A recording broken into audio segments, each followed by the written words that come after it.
Desde Amistad Cristiana te ofrecemos esta predicación. Esperamos que sea útil para ti y no olvides compartirla con cualquier persona que piensas que pueda necesitarla. Que Dios te bendiga. Señor, queremos darte gracias y queremos bendecirte porque tú estás en medio de nosotros en esta mañana. Queremos, Señor, proclamar tu grandeza y queremos que tú nos hables de ti, Padre. Gracias en nombre de Jesús. Amén. Vamos a la palabra del Señor, Ezequiel capítulo 16.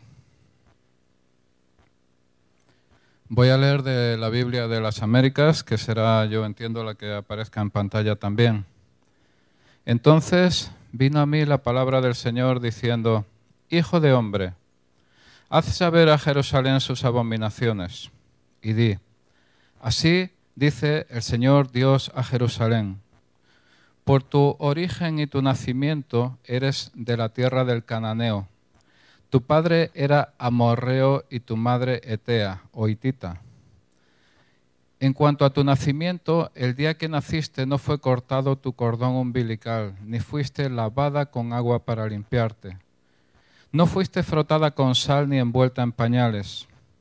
Ningún ojo se apiadó de ti para hacer por ti alguna de estas cosas, para compadecerse de ti, sino que fuiste echada al campo abierto porque fuiste aborrecida el día en que naciste. Yo pasé junto a ti y te vi revolcándote en tu sangre. Mientras estabas en tu sangre te dije: vive. Sí, te dije mientras estabas en tu sangre: vive. Te hice tan numerosa como la hierba del campo y creciste. Te hiciste grande y llegaste a la plenitud de tu hermosura. Se formaron tus pechos y creció tu pelo, pero estabas desnuda y descubierta. Entonces pasé junto a ti y te vi, y he aquí, tu tiempo era tiempo de amores. Extendí mi manto sobre ti y cubrí tu desnudez. Te hice juramento y entré en pacto contigo, declara el Señor Dios, y fuiste mía. Te lavé con agua, te limpié la sangre y te ungí con aceite. Te vestí con tela bordada y puse en tus pies sandalias de piel de marsopa. Te envolví con lino fino y te cubrí con seda. Te engalané con adornos, puse brazaletes en tus manos y un collar a tu cuello. Puse un anillo en tu nariz, pendientes en tus orejas y una hermosa corona en tu cabeza. Estabas adornada con oro y plata, y tu vestido era de lino fino, seda y tela bordada. Comías flor de harina, miel y aceite. Eras hermosa en extremo y llegaste a la realeza. Entonces tu fama se divulgó entre las naciones por tu hermosura, que era perfecta gracias al esplendor que yo puse en ti, declara el Señor Dios. Podéis observar que en primer lugar se dirige a Jerusalén. Está diciendo aquí en el versículo 2, Hijo de hombre, haz saber a Jerusalén sus abominaciones.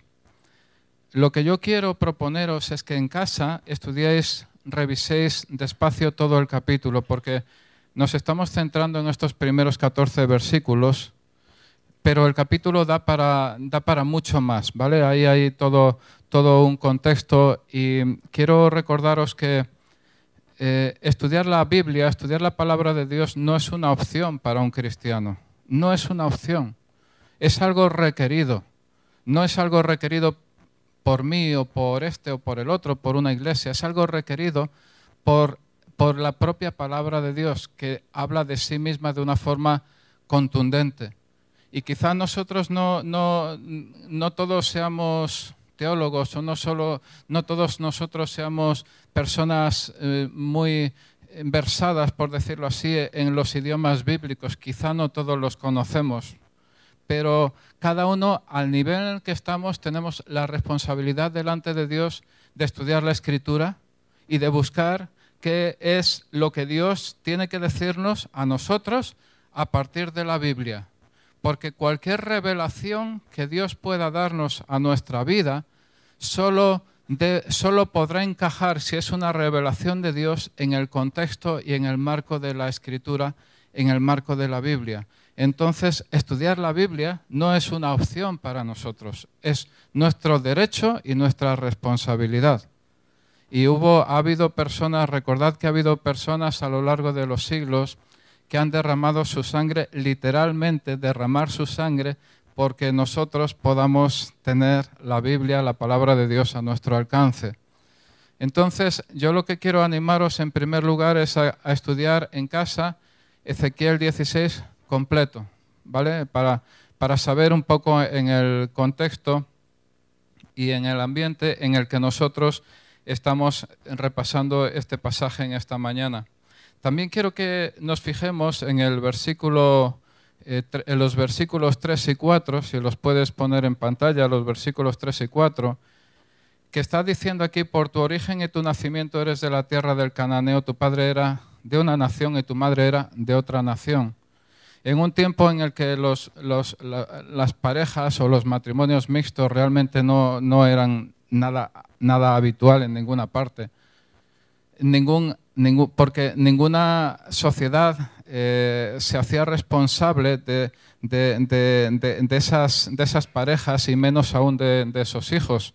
Fijaos que está diciendo aquí: tu padre de una nación, tu madre de otra, con lo cual los hijos nadie se hacía responsable de ellos. Y eso es importante, eso es algo culturalmente de hace muchos años, no es algo actual. Pero fijaos en esta situación. Pero en el versículo 4, cuando dice: en cuanto a tu nacimiento, el día que naciste no fue cortado tu cordón umbilical. Esto seguramente las madres pueden hacerse una idea muy clara de cuál es la situación.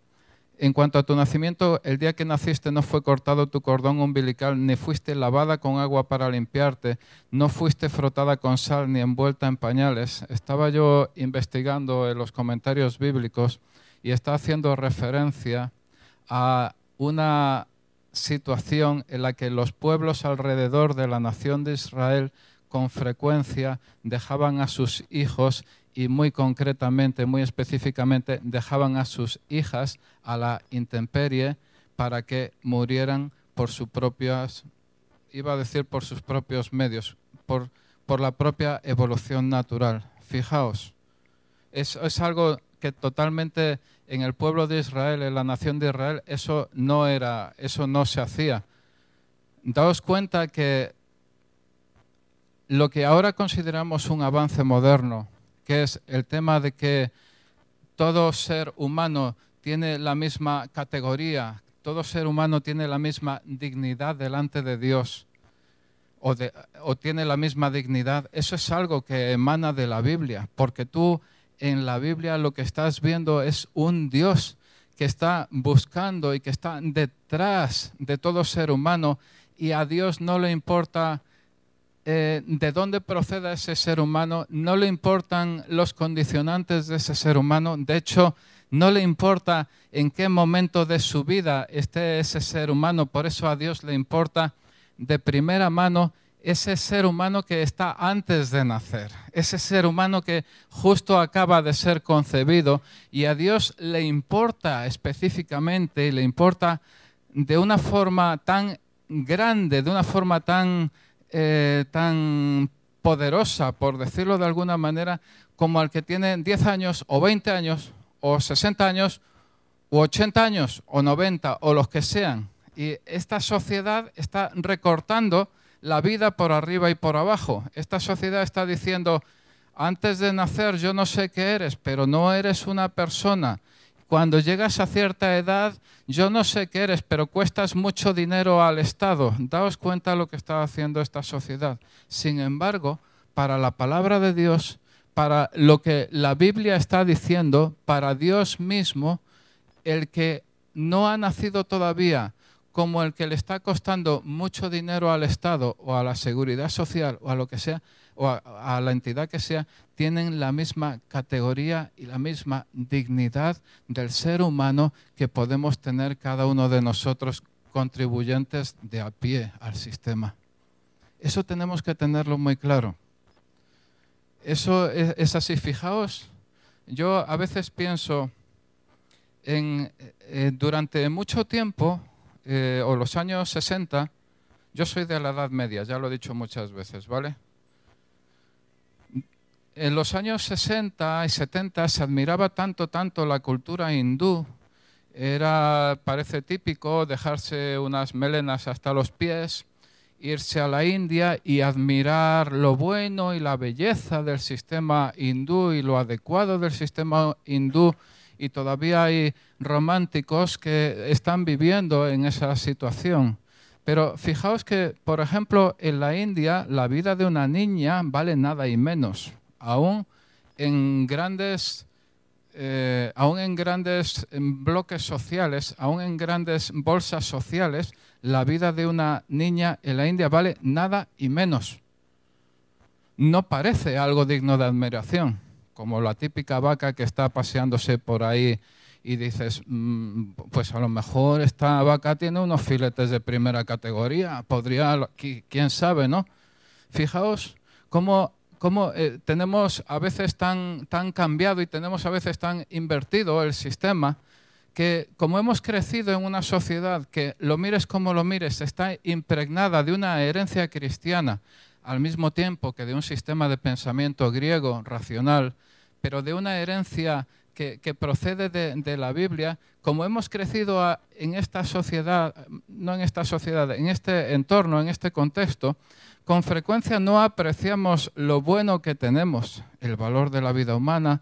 El acabar con la esclavitud fue un resultado puro, directo del Evangelio, de la aplicación del Evangelio a capón en la sociedad occidental.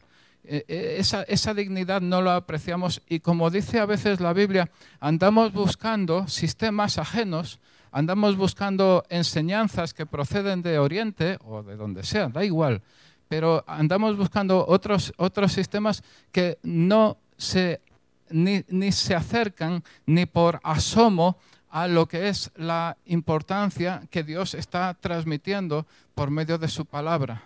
Y yo os digo una cosa, si nosotros fuéramos capaces de aplicar la palabra de Dios tal como Dios realmente la ha inspirado y tal como Dios realmente ha querido en su palabra, nuestra sociedad habría tenido o cambiaría de una forma absolutamente radical, pero a mejor.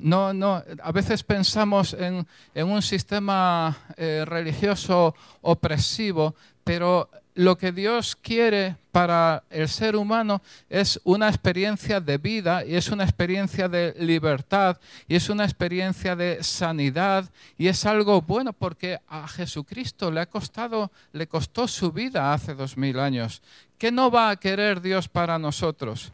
¿Qué no va a querer Dios para nuestro sistema social? ¿Qué no va a querer Dios? ¿Qué nos va a negar si Dios Padre no nos ha negado a su Hijo? ¿Qué nos va a negar a nosotros? ¿Qué nos va a decir no, que eres un tonto?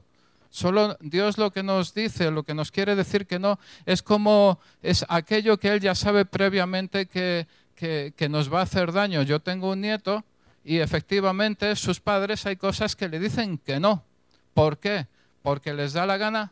A lo mejor no, más bien por el bien del niño. Así es Dios muchas veces con cada uno de nosotros. Hay un no. Si es de Dios, si el no viene de Dios, si el no viene de Dios, entonces es un no para bendición y para que a ti te vaya bien. No lo dudes de ninguna manera. Me interesa mucho en este pasaje el hecho de que Dios se hace el encontradizo. Aquí, fijaos, en el versículo 6, eso es. Yo pasé junto a ti y te vi revolcándote en tu sangre. Fíjate la situación. Dios tantas veces es algo como muy imaginativo, lo que pone, lo que se inspira en la Biblia. ¿Te imaginas la niña, en este caso es Jerusalén, pero te imaginas una niña abandonada, recién nacida, sin esperanza en la vida? ¿Por qué? Porque para un niño cuanto más pequeño, y más si es recién nacido, por supuesto, es totalmente 100% dependiente de. Entonces, qué importante que cuando está diciendo, esa niña está revolcándose en su sangre, nadie ha hecho con nada, la han dejado para que muera sin esperanza en el mundo, sin nada que hacer en el mundo, quizá con unas pocas horas de vida por delante, y casualmente Dios dice, y pasé junto a ti, yo pasé junto a ti, pasé junto a ti y te vi revolcándote en tu sangre. Así es Dios con la vida del ser humano. Tantas veces nosotros estamos considerando que yo he buscado a Jesucristo. Está bien, yo he buscado a Jesucristo. Yo he buscado algo bueno. Está bien, yo he buscado algo bueno.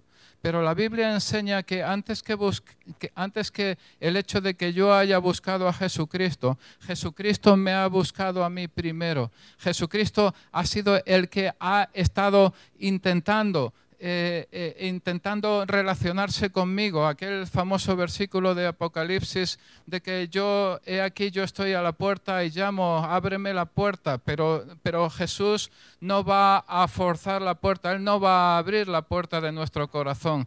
Eso es algo que soy yo el que tengo que abrir la puerta de mi corazón. Cuando estaba esa niña, está representando ahí en Ezequiel, y Dios dice, yo pasé junto a ti y mientras estabas en tu sangre, mientras no tenías ninguna esperanza en el mundo, mientras no había nada ni nadie que fuera capaz de responsabilizarse de ti, ni de darte de mamar, ni de lavarte, ni de limpiarte, yo te dije, vive.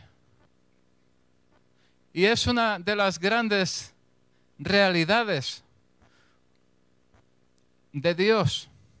Cuando Dios, igual que aquí lo está diciendo en esta alegoría que estamos leyendo, cuando Dios está diciendo, vive. ¿Cuántas veces, cuántos de nosotros nos hemos sentido como si estuviéramos muertos? ¿Cuántas veces, cuántos de nosotros nos hemos sentido como si realmente no hay esperanza para nuestra vida, no hay futuro para nuestra vida? ¿Cuántas veces, cuántos de nosotros, lo que hemos visto delante de nosotros es miseria, desesperación, derrota, frustración, y realmente no nos hemos dado cuenta de que Dios pasa junto a nosotros y lo único que está esperando es que nosotros le miremos a Él para que podamos recibir esa palabra de Dios que nos diga, vive. Vive en tu derrota, vive en tu miseria, vive en tu frustración.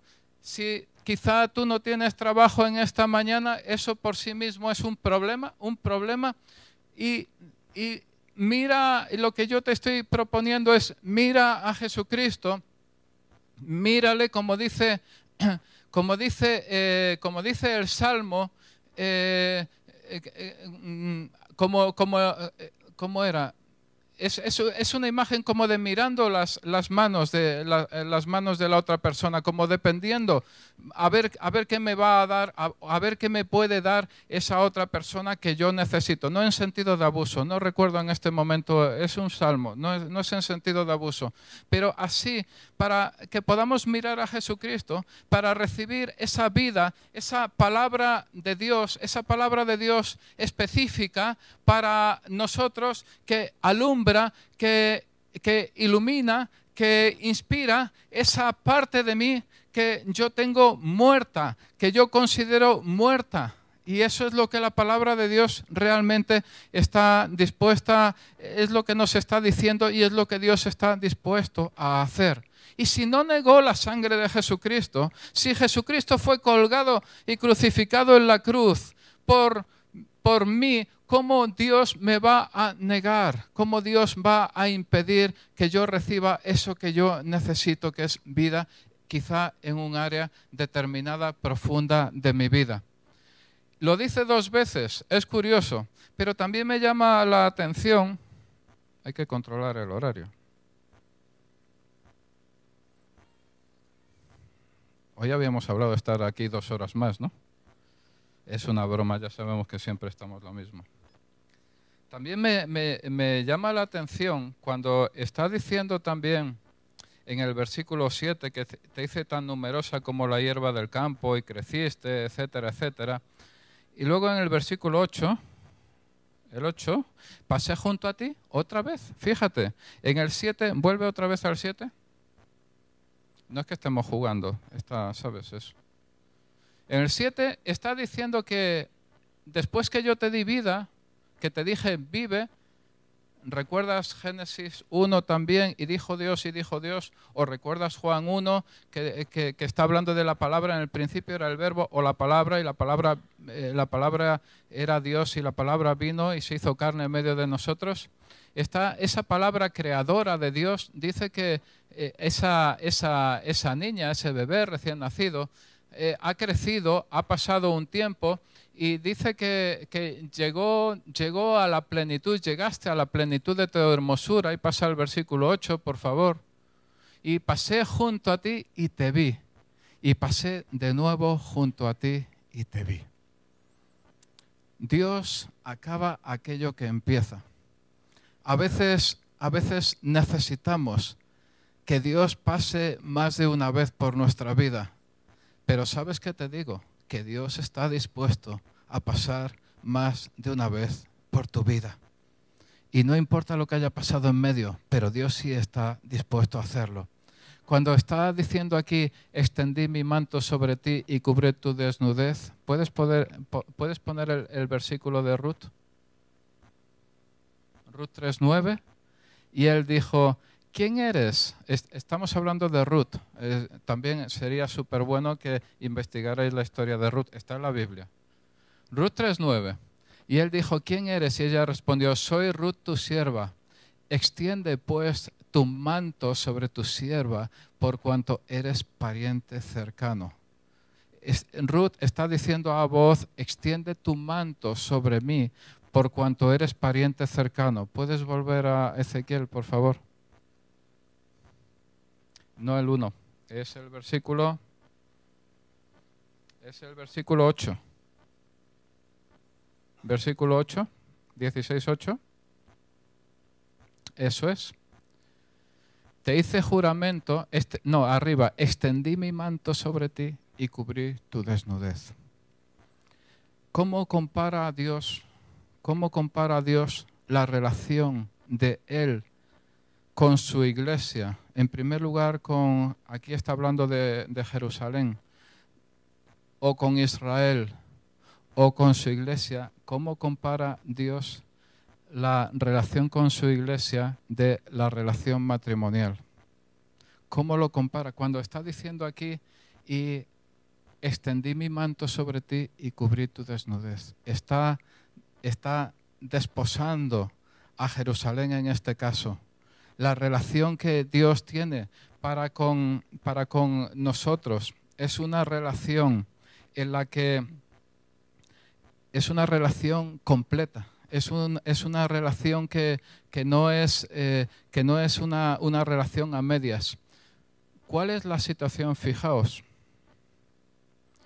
Recordad que la Biblia es algo que está escrito para que lo entiendan, en primer lugar, los destinatarios iniciales de la Biblia, de los libros, los que sean, pero está escrita de una forma que traspasa todas las generaciones. Yo no sé cuándo Jesús va a venir por segunda vez, pero Dios ha inspirado la palabra de Dios para que todas las generaciones puedan interpretar el mensaje, si no se perdería la Biblia en algún punto del camino. Fijaos, en el tiempo de Israel, el sustento de la casa era completamente del hombre. Lo daba completamente el hombre. Eso no debe ser una idea tan extraña para nosotros los que hemos crecido en esta cultura, porque yo recuerdo, por ejemplo, a nivel de mis abuelos, que el sustento de la casa lo llevaba completamente, el sustento económico, material de la casa, lo llevaba al 100% el hombre, mi abuelo. Eso no quiere decir que mi abuela no trabajara, probablemente trabajaba 6 veces más que él. Sabemos, ¿verdad? Recordamos algunos de nosotros estas cosas. Probablemente trabajaba 6 veces más que él, pero el sustento al 100% lo daba mi abuelo. de esa manera, en ese contexto, está inspirado esto. Cuando está, la imagen es que Dios está extendiendo su manto sobre la chica, por decirlo de alguna manera, quiere decir que está cubriéndola y quiere decir que la responsabilidad de su manutención, la responsabilidad de su vida futura queda dependiente de Dios, queda en manos de Dios. Dios se hace responsable de decir, sí, yo te voy a cuidar todo el tiempo, mientras tú vivas, yo te voy a cuidar.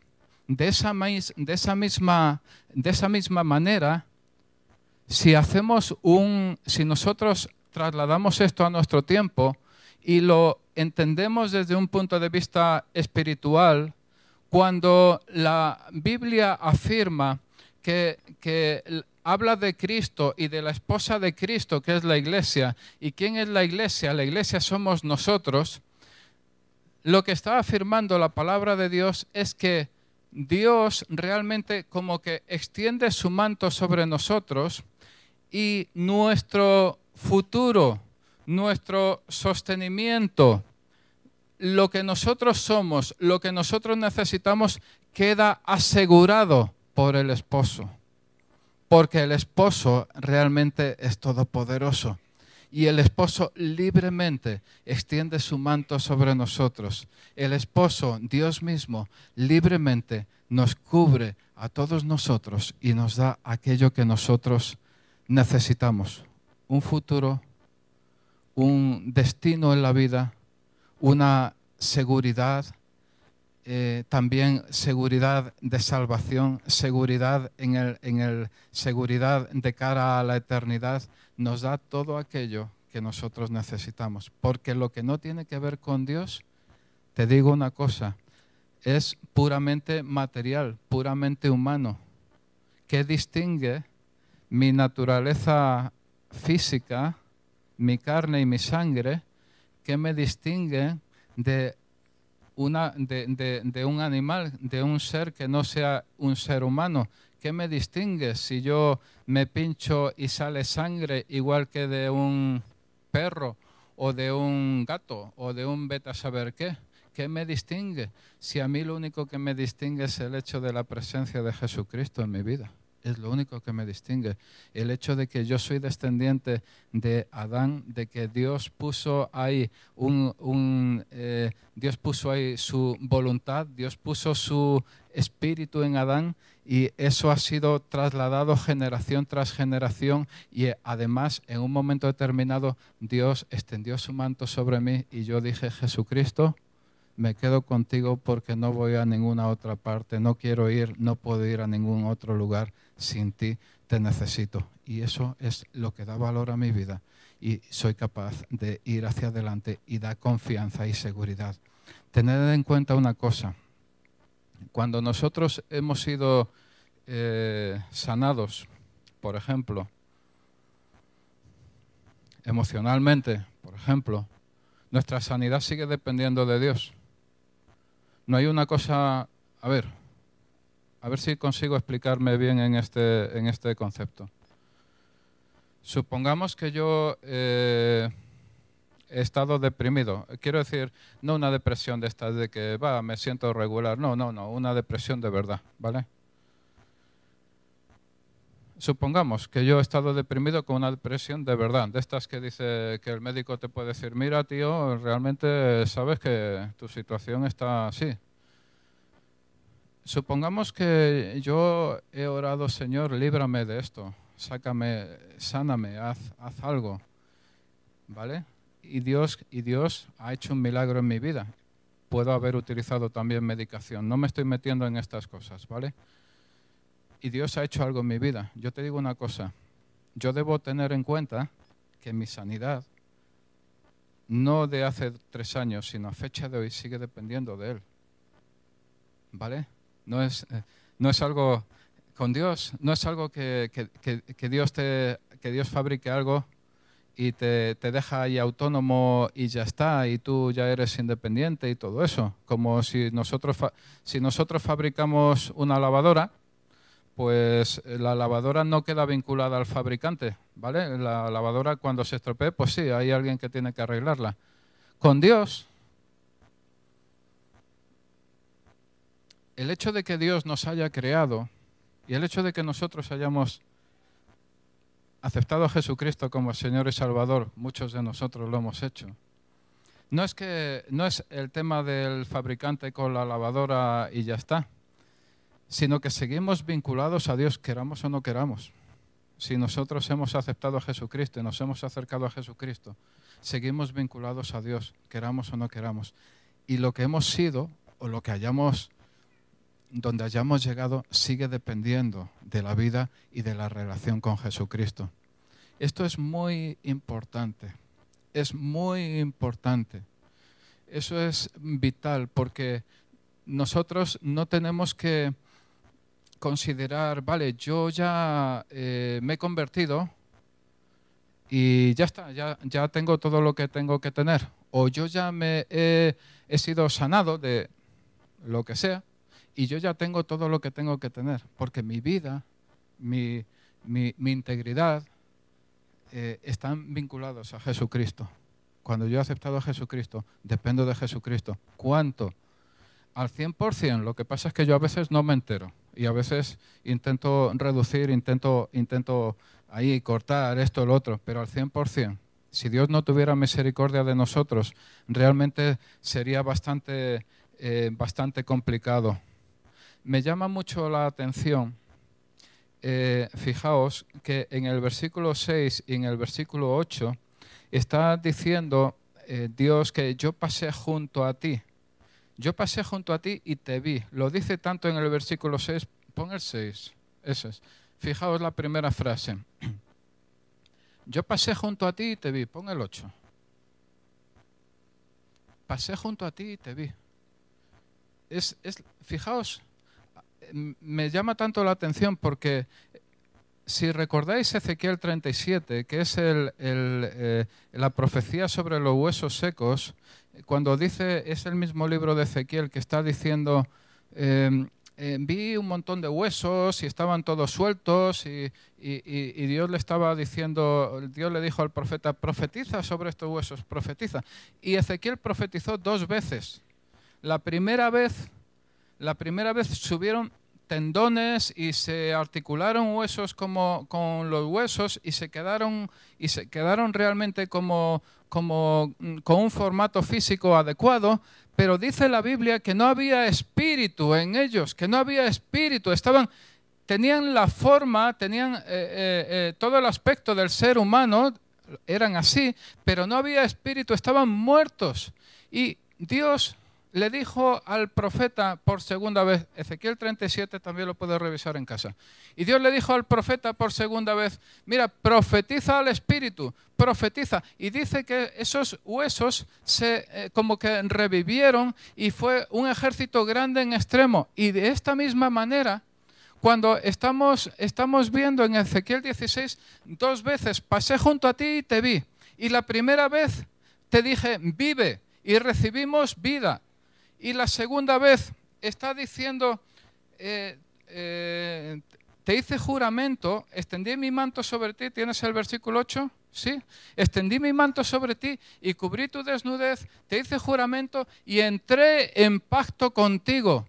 Y en pacto contigo, ¿puedes buscar la cita de Lucas, por favor? La de Lucas. Eso es. Entré en pacto contigo. Y fíjate una cosa, acabamos de participar en la Santa Cena y he empezado diciendo qué importante es la Santa Cena, qué importante es la participación en aquello que Dios está haciendo y que nos dice, mira, tenéis que hacer esto hasta que yo venga de nuevo. De la misma manera tomó Jesús la copa después de haber cenado diciendo, esta copa es el nuevo pacto en mi sangre que es derramada por vosotros. Toda la Biblia está vinculada a sí misma. Toda la Biblia está relacionada consigo mismo. Jesús está aquí diciendo en la Santa Cena, esta copa es el nuevo pacto en mi sangre que es derramada por vosotros. Si en el versículo 8, puedes venir al versículo 8 de nuevo. Ezequiel 16:8. Eso es. Si en el versículo 8 está diciendo Dios que te hice juramento y entré en pacto contigo, declara el Señor Dios y fuiste mía, te hice juramento y entré en pacto contigo, ¿qué es lo que quiere decir el versículo anterior, el 6? Ezequiel 16:6. Pasé junto a ti y te vi revolcándote en tu sangre. Mientras estabas en tu sangre te dije, vive. Y lo dice 2 veces. Luego, Dios nos quiere enseñar en esta mañana que antes de conocer a Jesucristo, antes de entregar nuestra vida a Jesucristo, realmente Él sabe que nos hemos estado revolcando en nuestra sangre, sin esperanza en el mundo, sin un futuro, sin un nada que hacer, con un tiempo limitado de vida, así. Eso es antes de conocer a Jesucristo. Y entonces Él nos llama a vida. Y si tú todavía no conoces a Jesucristo esta mañana, Dios te está llamando a vida. Y posteriormente, lo que Dios quiere hacer es establecer un pacto contigo. Es un pacto en la sangre de Jesucristo, en la sangre salvadora, en la sangre sanadora, en la sangre liberadora, en la sangre que realmente derrama toda la bendición y toda la abundancia de Dios en medio de nosotros y está deseando hacerlo por cada uno de nosotros continuamente. El sentido de vive, estaba yo buscando los comentarios, es vive y sigue viviendo, vive y sigue viviendo, vive y sigue viviendo y después hace un pacto con nosotros. Más aún te voy a decir, te digo más una cosa, no solo es aplicable en el tema de salvación. Piensa en ti, si hay un área muerta en tu vida. Un área muerta, quiero decir, en la que tú estés revolcándote en tu sangre. Realmente quiero hablarlo bastante claro para que se me entienda. ¿Para qué vamos a andar hablando de cosas de un formato que no se entiende tan suave? Quizá te estás revolcando en tu sangre en un área de tu vida, la que sea, no me importa. Depresión, ansiedad, falta de trabajo, que yo digo, por sí misma ya es un problema, ¿vale? La falta de trabajo. O sea, si te sientes mal por no tener trabajo, Dios lo entiende. No tienes que decir, ¿sabes? ¿Vale? Dios lo entiende. Problemas económicos o cosas, mira, yo voy a aprovechar, ya que no solo estamos aquí, sino que salimos a YouTube, yo voy a aprovechar, incluso cosas potentes.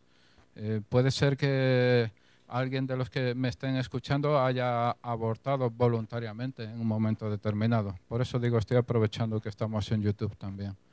Y yo te digo una cosa, no se trata de la magnitud del pecado, se trata de la decisión de Dios de dar vida. No se trata de la magnitud del pecado. Yo creo que todos hemos leído de casos de personas que en el corredor de la muerte, el famoso corredor de la muerte en Estados Unidos, pues se han convertido, han aceptado a Jesucristo. Sí, sí. ¿Eso resucitó a los que habían matado, asesinado? No los resucitó, no los resucitó. Pero eso puede pasar, porque no es la magnitud del pecado, es el poder de Jesucristo, es el poder de salvación, es el poder liberador de Jesucristo. Entonces no es algo, yo te digo, no te quedes en la magnitud de tu problema, no te quedes en la magnitud de tu pecado, porque Dios hace algo mucho más grande, es capaz de hacer algo mucho más grande contigo y puede utilizarlo para su gloria, que eso es lo que Dios quiere realmente. Lo que Dios quiere realmente. Lo que yo te recomiendo que no hagas, si realmente tienes algún problema de la clase que sea, es que te quedes a llorar en una esquina durante toda tu vida, porque te digo una cosa, a pesar de la liberación de Jesucristo, si no haces algo con determinadas cosas, morirás al cabo de no sé cuántos años y seguirás arrastrando esa pena o esa condena durante toda tu vida. Y tu vida vale demasiado para eso. Tu vida vale demasiado. No hay problema, obstáculo, pecado, que Dios, que Jesucristo no pueda perdonar por su sangre. No hay algo, no te quedes en el rincón toda tu vida, porque será un desperdicio de tu vida. Y además, desde el punto de vista egoísta del reino de Dios, pues uno sanado, pues mejor, para algo servirá, otro sanado, ¿no? En vez de estar ahí penando toda su vida, ¿no? Ya desde el punto de vista egoísta, por lo menos. Era una broma, no sé, no os quedéis así. Entonces, eso es lo que yo quiero decir. Hay ministerios, en todo caso, o en la iglesia, o hay ministerios fuera de la iglesia, o si tú nos estás escuchando en otra parte, pues también hay en otros lugares, pero hay un poder salvador y hay un poder liberador de Jesucristo. Y eso es lo que nosotros tenemos que vivir y tenemos que experimentar.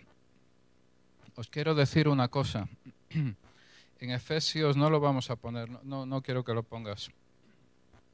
En Efesios capítulo 5 está estableciendo también una comparación entre la relación matrimonial y la relación de Cristo con la Iglesia. Entonces, si tú realmente, si estás casado, si eres matrimonio o eres parte de un matrimonio, de verdad, aprovecha las oportunidades que se están dando desde el punto de vista del grupo, es publicidad también, desde el punto de vista del grupo de trabajo de matrimonios, ¿vale? Eso es importante porque la relación matrimonial, nada menos que Dios la está comparando con la relación de Cristo con la Iglesia. Y esto es algo poderosísimo. ¿Sabes por qué? Allí es donde, en los matrimonios es donde nacen los niños. Y si tú tienes un matrimonio realmente transformado por la palabra de Dios, entonces tus hijos, mira, están en la rampa de lanzamiento, pero no va a haber nadie que detenga a aquel que se ha entregado, que realmente depende de Jesucristo y que ha entregado su vida a Jesucristo. Nadie.